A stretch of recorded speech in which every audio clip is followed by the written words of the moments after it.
Yo,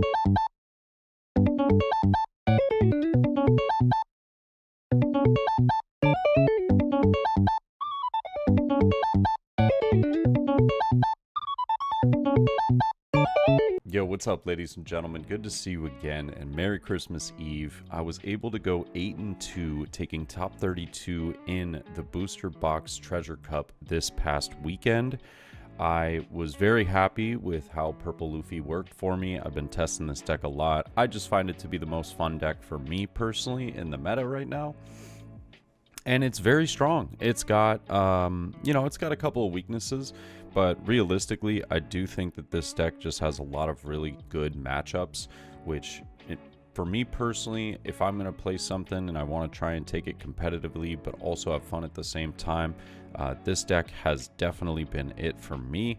And I want to make sure that I have a good matchup spread. So with a lot of the decks that I was expecting in the meta, we were able to perform very well, and yeah, I couldn't have been more happy with the placement and how it ended up going. I did end up playing up against a Perona, an RP Luffy. Shout out to my man, Straw Hats Are Cool. I ended up playing against 3 Doflamingos, 1 Shanks, 1 Blackbeard, and 3 mirror matches as well. So I had a pretty diverse couple of games over my 10-round stint, if you will. The 2 games that I did lose was in round 4. I lost to Shanks. It was a very close game. I swung 15k for game, and he was able to get to 16k with exactly all the cards in his hand. So it was very close, but it really came down to the wire on that one. That was a bit of a doozy, but I kind of wanted to go over my thoughts on the deck, and I'm going to pop up my deck list that I played right here on the screen really fast. Just going to show that for a second. This is the list that I played, but what I'm going to do today is I'm going to go over what I personally believe to be the core of the deck, and then there's a lot of wiggle room that you can do for changing out different things. If I'm not mistaken, I believe there were 9 Purple Luffys that made the top 32. I'll have to double check that number again, but I know it's on eggmanevents.com. He's posted the information for the top 32 breakdown, and I believe it was 9. But of the 9, I went and looked through, all the different deck lists that everybody was playing. There were some really interesting tech cards in there. There were also, some very consistent lists. There was some that were trying to see basically a lot of their forecasts, which I really appreciate, and I can relate to that. But I'm going to start us off. So, I mean, if you don't know what Purple Luffy does, just a little refresher for those that might be new to the game or are, trying to remember exactly what the leader is. So it's activate main. You may add 1 card from the top of your life cards to your hand. If you have 0 or 3 or more Dawn on your field, add up to 1 Dawn card from your Dawn deck and set it as active. That is relevant because on your turn 1, you can't just use your leader effect and go ahead and ramp 1. So this is basically whether you're going first or second, you're not able to use the leader effect until turn 2. But that is nice because if you're going first, then you can use your leader effect to go to 4 Dawn and play out a 4 cost on your turn 2. Or if you're going second, you can ramp to 5 and then play it down a 5 cost. So that's the leader. We're just going to leave that there for now. I'm going to go through the core of the deck really fast and give you more of an in-depth explanation as to why some of these cards are the ratios that they are, and I don't think that they personally can be changed, at least in the OP09 format right now that we're playing. But to start with our searchers, but also very important and relevant card in the deck is Zorojuro. So we have Law and Zorojuro. These cards are obviously going to find you the pieces that you need in your deck.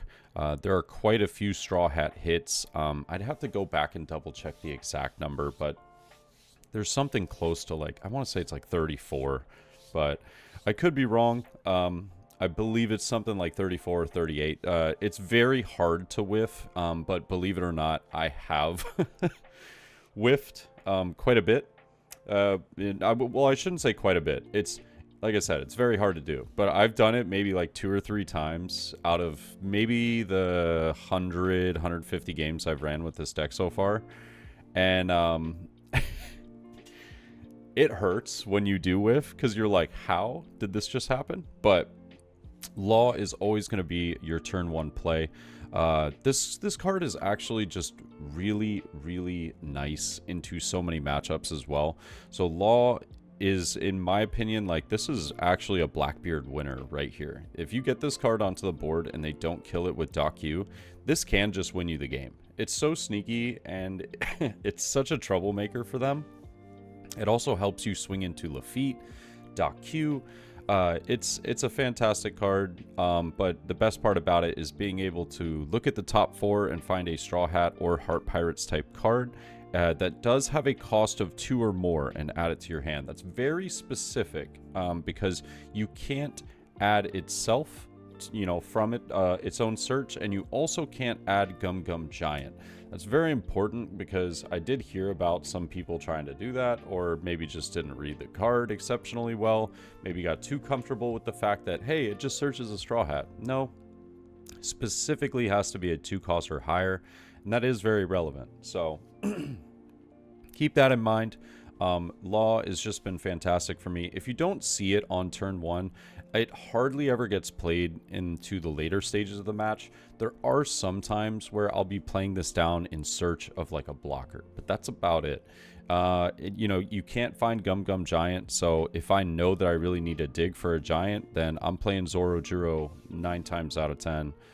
You know, this is maybe just to find me a blocker, but Law tends to be more of a 1k counter after turn 1 for me, unless I don't have a play on turn 2, then and I just happen to draw into it, then I'm going to be playing down Law.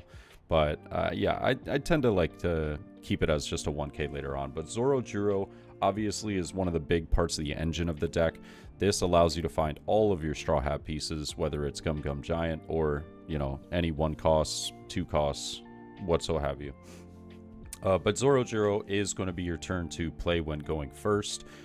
Maybe something I should make pretty apparent, and I'm actually just going to go ahead and say this now for the rest of the video, is pretty much almost every matchup you want to go first. That's your ideal curve, is to go first. Granted, there are a few matchups that I would recommend going second, but most of them are pretty niche, and I don't expect to see some of these matchups very often, but going second can definitely be helpful. There's one matchup, though, specifically that I do want to talk about that personally in my testing. I've had people that have had conflicting ideas, but I personally believe into the Blackbeard matchup, I have enjoyed going second more than I've done well going first. I don't think that the matchup's that bad that it really matters. I think that you could go first or second, and it doesn't really matter. I think you're just favored in the matchup no matter what. But going second does feel a little bit better for me. And usually speaking, it's because that way, if they play out Lafitte, if they go second, they can play out Lafitte and rest it, and now you have to spend a turn swinging into that. Whereas if I'm going second, if I'm going second, usually I don't have to worry about that too much, because I'm able to get a Law down first that can swing into it and then swing with leader, play out my Zorojiro, play out my Eustace Kid, stuff like that. So that's the only matchup so far that I really feel like in the current meta, going second has been more helpful for me personally. So try and steal first in every other matchup, though, and try and curve out. We're going to talk about the ideal curve once we go through all these cards. But Zorojiro is just a really strong body, a strong play. It's excellent off of Luffy Taro, which we're going to get to here shortly. But that is our searcher engine to help us find the pieces we need. Now, yet again, ladies and gentlemen, I want to be very clear, okay? I'm not including all of the cards that are in my deck. I'm including all of the cards that I believe are a mandatory must in the purple Luffy of OP09. And then we're going to go into what you can do with the extra space, some of the tech choices and stuff like that. But as far as 2Ks, I have Usohachi, and Sanji. I feel like these are just absolute musts. Now, I know there's some other 2Ks that a lot of people run. We're going to talk about those. So, you know, before you go crazy, like, whoa, he's not running these. I am. Trust me. I'm running more than 8 2Ks. But these are the musts. Usohachi is your game winner. This is just absolutely incredible. If you have 8 Dawn or more on play, you can rest a cost 5 or less with the on play effect. Usohachi is extremely strong for being able to make blockers worthless towards the end of the game. It also, your opponent has to respect the fact that Usohachi is in the deck. So a lot of the times they might not even play blocker, and they might just try and speed up the game and try and go for it, when you just have Gum Giants and as well as many 2Ks to keep yourself alive and healthy. Usohachi has been nothing short of amazing for me in this deck. It's just incredible. I would not run it less than 4. I would run it at 8 if I could legally. We also have Sanji, the Sanji blocker. I don't tend to be playing this card out too often as a body onto the board, but it really does just kind of matter sometimes. It depends on the situation. There are times where you're also able to get 2 Dawn less than your opponent. They're very niche and few and far between, but when you do find yourself in that position, this being a 3 cost is extremely helpful. And there are ways to set that up with some of the cards that we're going to be talking about here shortly, such as Sanji, as well as the secret Luffy. So I think that, this Sanji card just being a 2K, that's what I was mostly using it for. It's searchable, which is great, but it is a body on the board with a 6K stat line. So there are times where I have found myself going, you know what? This is a play. This is a play. I'm just going to put this down, leave a couple Dawn active, swing with the rest of my board because I don't have any other blockers, but I do need a bigger stat line card because I know that if I was playing something else, such as what we're going into right now, Onami. Onami is pretty easily removable based off of cost, based off of power. There's a lot of things that just get around this. When I'm playing up against Shanks, I like playing cards like this, but at the same time, I know that I'm susceptible to Lime Juice. Lime Juice being that, I think it's a 3 cost. It's a 3 cost card that, negates the blocker effect of a 4K or lower character. Sanji helps kind of mitigate that. It either forces another card out of their hand, or they might not have the answer to it, so it just sticks on the board. It's also a higher cost, so tends to be a little stickier to remove and stuff like that. Makes it really difficult for Doflamingo to remove, but the tough part is you usually don't want to get rid of a 2K out of hand in the Doflamingo matchup. But Onami at 2, I feel like is a must. This is just my opinion. I personally haven't seen many people run Onami less than 2. I'm personally running it at 3 at the moment. Sorry, by the way. I'm not sick, but I got a little indigestion or like little congestion right here. And I keep having to clear my throat. But yeah, Onami has been able to help me cycle a lot of the cards in the deck. There are, depending on exactly what list you're running, there are quite a few bricks in this deck. So being able to cycle those out, find the pieces you need, a little bit of the counter power you want, very helpful. The fact that it's playable off of Luffy Taro is amazing because there's those turns where you need to set up another attacker to go for game the next turn. Yeah, the next turn. But you also need to stay defensive because you might potentially just lose the game on the clapback. So Onami just happens to fit in with everything. I love the card. A lot of people were asking during the stream, why not Queen over Onami? It's because 1, this is searchable. 2, it's playable off of Luffy Taro. 3, I don't have to go Dawn negative more than I already do, right? And as much as we do have some Dawn minus effects in this deck, there are ways to mitigate that, and Eustace Kid being one of them, if not the best way to mitigate that. Eustace Kid is a 4 of, in my opinion, for this deck because, like I said, you want to go first in almost every matchup. Are you going to be able to go first in every matchup? No. So since we aren't able to go first, we need to have a plan for second, right? Eustace Kid is that plan.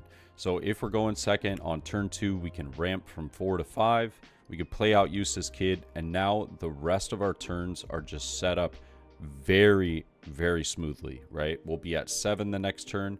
I can play out my 7 cost Luffy Taro, do the Dawn minus, get a Dawn back. I get 2 more characters presented onto the board. I now didn't go negative on the Dawn. Eustace Kid could potentially swing 7 with that extra Dawn, leader with 5, and you have a 3 character board, and they're starting to feel a little bit of pressure and a little bit of pain from this Eustace Kid, so they might start attacking into it, which now kind of distracts your opponent from the fact that you're a 5k leader. This is a 6k body. They now have to spend an extra Dawn to swing into this. It's really nice. This card has been extremely helpful for me in being able to win matches when I'm going second. And I think that personally, I've seen some lists that run this at either 3 or 2. The vast majority of lists running it at 4. I think 4 is correct. This card is just way too good for the going second curve. It allows your deck to function a lot better. It's also very sticky and annoying in some of your bad matchups. So like Doflamingo has a tough time dealing with 5 costs. They're okay with dealing with all of your 4 costs. No problem. But your 5s, little tricky. Now, from your 5 Dawn turn or your 4 Dawn turn if you're going first, next we're going into our 7 Dawn turn, right? Potentially 8 or potentially just 7 based off of whether you're going first or second. We have Sanji, we have Luffy Taro, and we have Sangoro. So Luffy Taro is obviously what makes this deck great, right? Luffy Taro is the 7 cost, Dawn -1, play up to 1 purple straw hat type character with a cost of 5 or less from your hand, and that is what this deck is built about and around. We have the Zorojuro, we have the Sangoro, we have the Onami, right? We have potentially even Sanji in some very niche situations. We have a couple other cards that we're going to be talking about, like tech choices that will fill up the space. These cards right here are really the engine of the deck. Sangoro, I believe this card personally alone was what won me a vast majority of my games this past Saturday. So I think that Sangoro is one of the most important cards in the deck, if not arguably the most. It's just whenever you're at 8 or more Dawn, you're able to draw a card. So when I'm going second, if I play down Kid and then I'm able to Luffy Taro, into Sangoro, I should be at 7 Dawn. If I use my leader effect, I can ramp. I'm now at 8, right? The following turn, I could be at 10. But let's say I don't have Eustace Kid for my turn 2 while going second. Sangoro is a great option. I can put this down on 5, right? Ramp from 4 to 5, play it down. And now when I go to 7 the next turn, I can actually ramp once again, go to 8, swing with it, get a card draw, right? So now I've drawn 3 times that turn. I've drawn for turn, I've drawn off of leader effect, and I've drawn for Sangoro swing. And now I can play 2 cards, Luffy Taro, and let's say another Sangoro, Luffy Taro and a Zorojuro. And I don't feel like I'm losing that many resources from my hand because I just went 3 cards up in 1 turn. There's many ways that this card has personally felt like the game winner for me, and a lot of the times whenever it's being attacked and I forcibly have to give 2 cards to defend it, if there's not another attack or another swing coming or a threat to it, a lot of the times I'm going to protect it because I know that it will just replace those 2 cards that I just gave up. So it's like, yeah, I don't want to lose 2 cards. Yeah, I'm fine with losing 2 cards because I know that I'll just get them back next turn.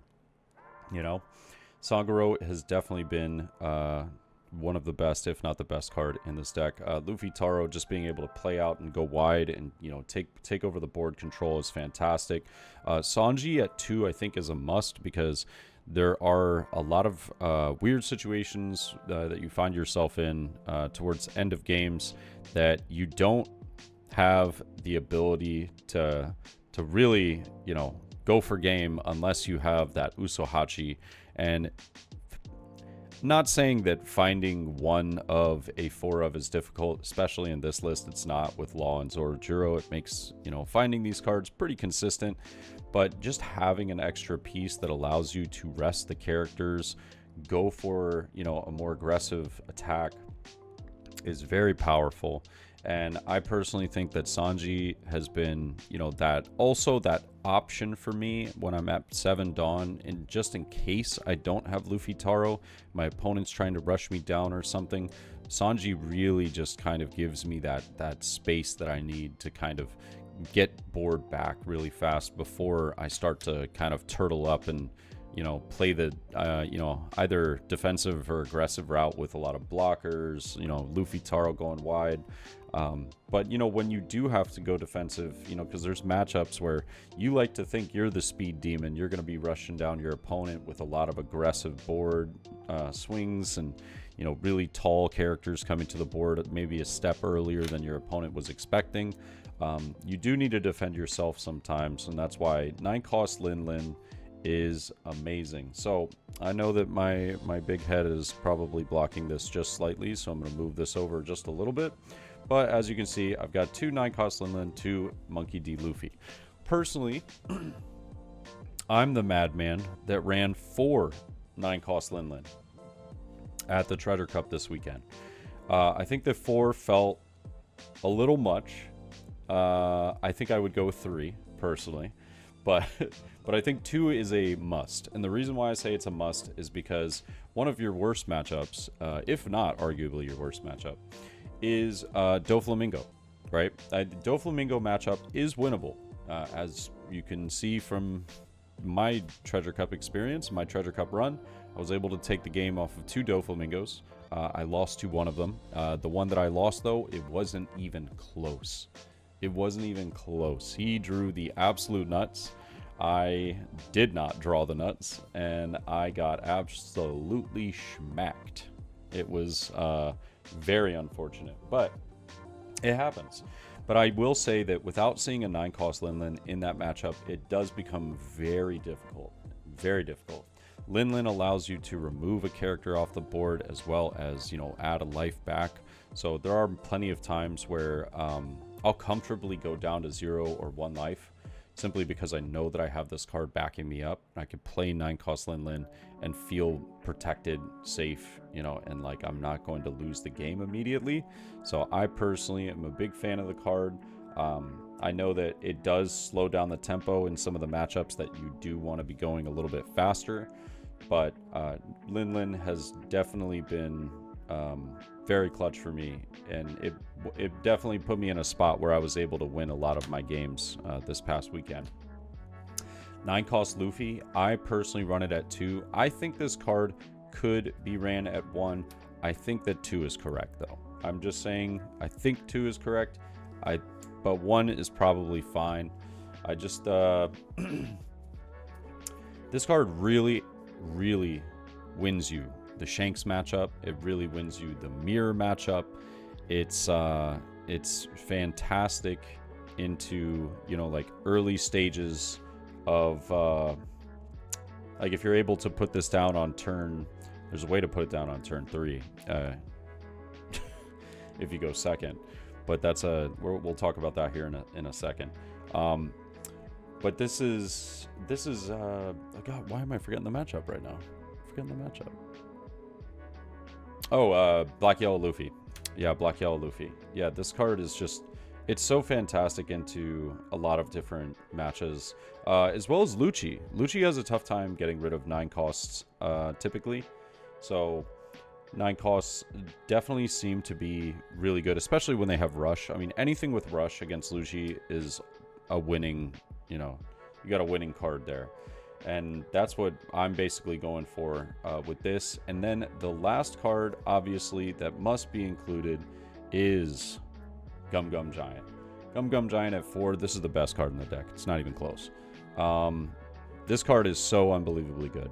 It just the Dawn -2, trash 1 from hand. If your leader has Straw Hat, one of your leader characters gain plus 4,000, and then you draw 2 cards. It's incredibly strong. It's amazing to cycle through cards. When you're at 10 Dawn, you almost want to use it, like guaranteed, just so that you can get 2 new cards in your hand and cycle through some of the dead, bricks that you have in hand. You don't need a Zorojiro that late, maybe, right? But sometimes you do got to hold on to it, because having 2 of these in hand is like almost guaranteed you just can't die. So you can just swing at your opponent's life, and then as long as you have like 1 life left, I mean, it's going to be very tough for your opponent to kill you if you got 2 of these and 2 Dawn active. Another thing that I mentioned this towards the end of my Treasure Cup run that I did see a couple people just not really taking full advantage of is you don't have to use like all of your Dawn every turn, right? I typically try to maximize my Dawn efficiency, but if I'm in a spot where I'm like, oh man, I don't know if I'm going to survive and I only have 1 giant, right? I don't know if I'm going to survive. So I play down, like, let's say an Onami and let's say 2 Onamis. Play down 2 Onamis. I got 2 Dawn left. I could attach one of those Dawn to like Zorojiro and swing 7 and leave 1 open for giant. But me personally, I'm going to leave both open, right? I'm just going to leave both open because Gum Gum Giant can draw you another Gum Gum Giant, right? If it draws you another one, you're just in a phenomenal spot. Now, it's not always guaranteed, but it's also a great bluff, right? So if your opponent sees 2 Dawn active, they're like, oh my gosh, how do I go for a game here? I can't. He's got 2 giants. That's crazy. And also, it makes them kind of think the reverse psychology of that. They'll start to think, he's put 2 up. I don't think he's got 2. I bet he's only got 1. He might not even have any. So they start to, swing out at you, fully expecting you not to have both, and you can play that to your advantage, right? You can use 1 first, take the next hit, and then on the 3rd hit him with the surprise, hey, I got the second Gum Gum Giant, which is absolutely fantastic. I think this card is just amazing, being able to protect your board, being able to protect your life, most importantly, and cycle through the cards you need. There are going to be times where you could just put down that 9-cost Linlin, Dawn -1, remove a character, and heal 1, and still have that Dawn open for Giant. Now, granted, when you do use Giant, the follow-up, turn when your opponent's attacking you, that means you're going back down to 7, and then you're going to be coming back up to 9 and not 10 the following turn. But that also can be to your advantage, weirdly enough.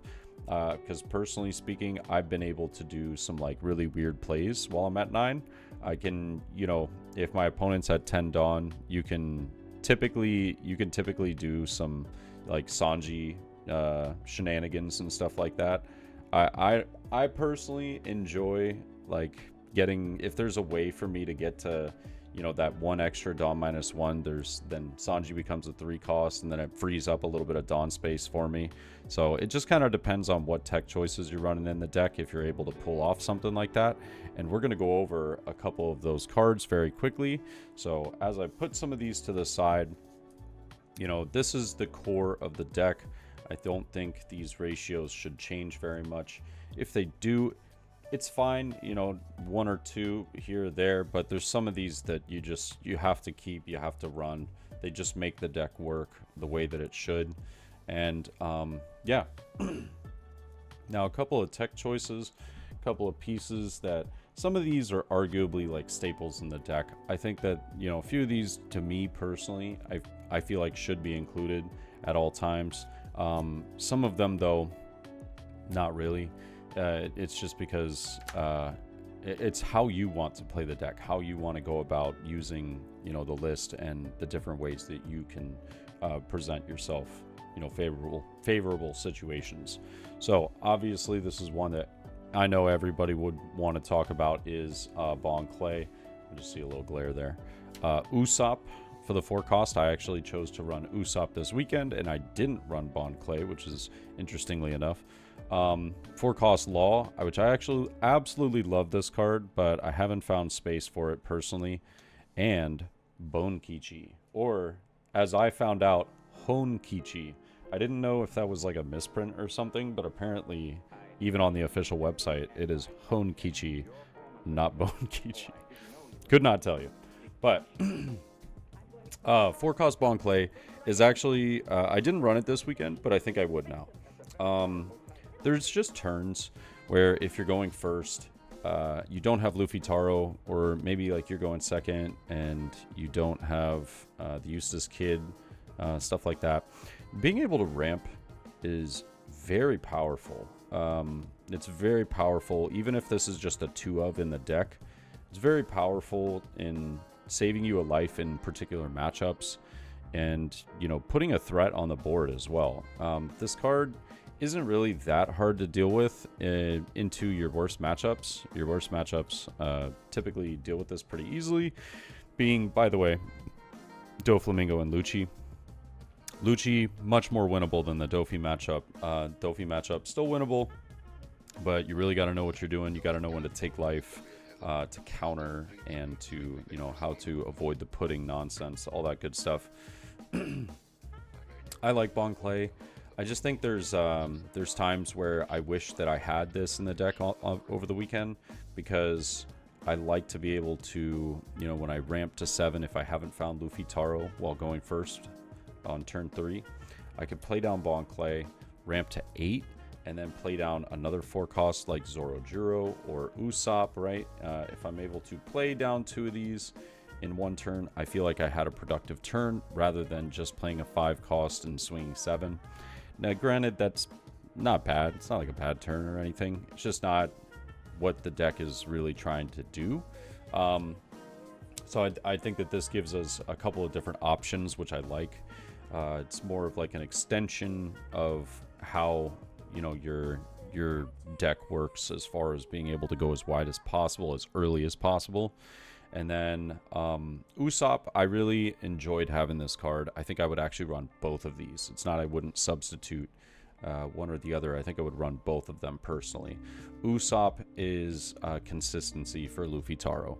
A lot of the times I found myself in really weird positions that I just couldn't find a target for Luffy Taro. Maybe like 2 out of 10 games, 3 out of 10 games.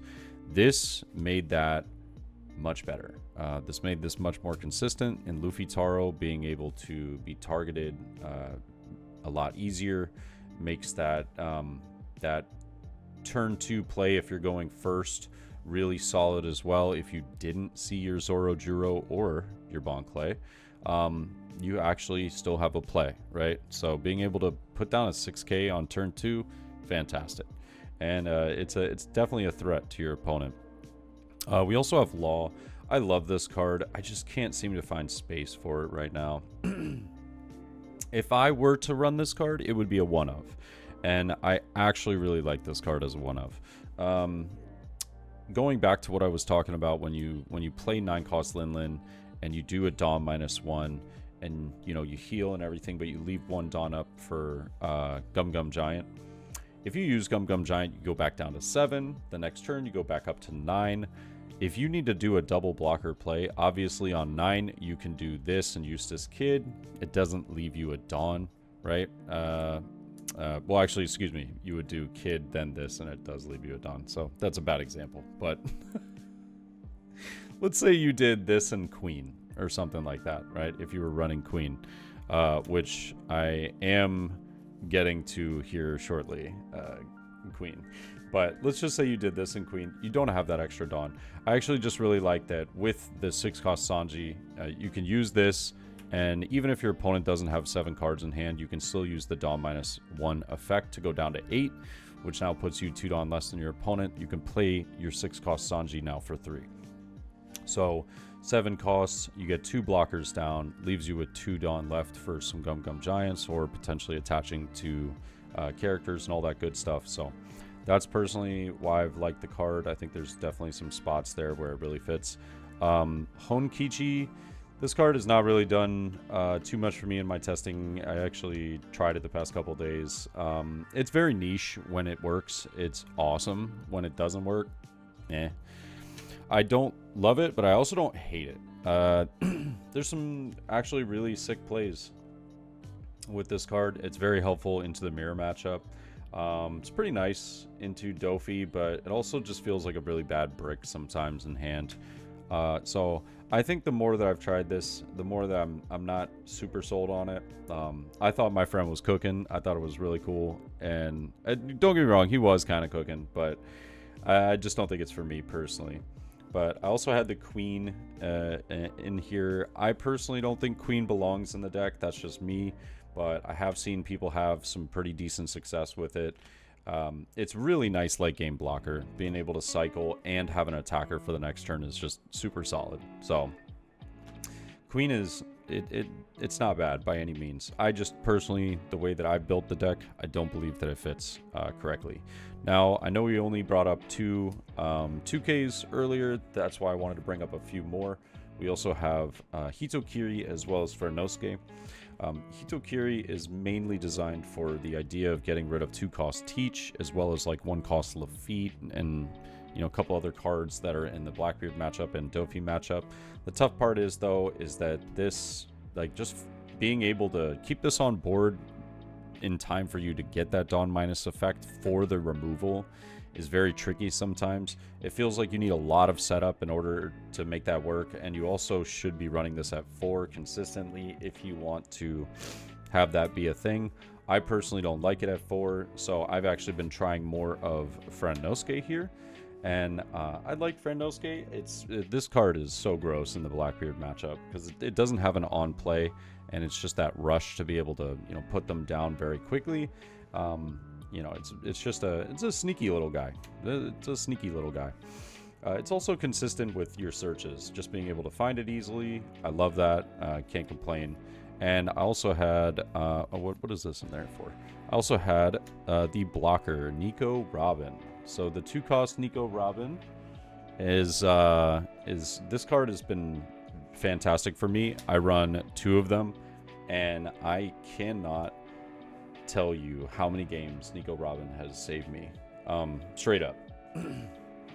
Nico Robin is so good. It's the cheap block, searchable through both Law and Zorojiro. That card has really just saved me in so many positions, because I know that a lot of the times if I just play one blocker, it's either going to get removed, or it's going to get lime juiced, or it's going to get bounced with Law, or it's going to get KO'd, or it's blah blah blah, this, that, and the other. So at the end of the game, typically there's a turn in some matches where I just want to play double blocker, leave one open for giant, maybe 2, and then just swing out the rest of my board into their life, and then I'm going to win on the clapback. That's the idea, right? And if they can't finish me, then I win, right? So Nico Robin just saves you a little bit of that Dawn, right? If I just have 2 5-cost kids, or if I have 2 Onamis, like 2 Onamis, I'm not even going to complain about that. Never mind. That's just great. But like, let's say I have like a 5-cost kid and a Sanji. I can't play both of those normally 9 times out of 10. Nico Robin's just perfect. It's perfect. And there's also, like, let's say you need to find it, you haven't seen it yet, you're like, oh, okay, I haven't bottom decked it with any searches. You do draw into one of those 1-cost Laws late into the game. You could play that down, potentially find it off the top 4, and then play down Nico Robin. That's now only 3 Dawn that you've spent. Optimistically, you have 8 Dawn left, so you can play down a 5-cost or even a 6-cost Sanji. Now you've got double blocker. You got 3 bodies on the board, as well as hopefully a couple of the other ones that you've already had on the board. Yeah, it's been super helpful for me personally. Yeah. But other than that, I didn't really have any other tech choices that I think were super standout, put into the deck as a must, or maybe even like trying out and stuff like that. But if you do have any that you think are really interesting and maybe should have been included in this video, I'd love to hear about them in the comments down below. Other than that, again, I think that we touched a lot about, you know, the whole main idea of the deck, why these cards are important, why those cards are a must in the deck, the core, if you will. And I think this is such a strong deck. You've got pretty great matchups into a vast majority of the meta. The only deck that feels maybe a little tricky to navigate sometimes is Doflamingo. Lucci's a little wonky as well, but it definitely feels better than 8.5 at least. It used to be terrible. It's now like, oh, it's bearable. You know, it still doesn't feel great, but it's bearable.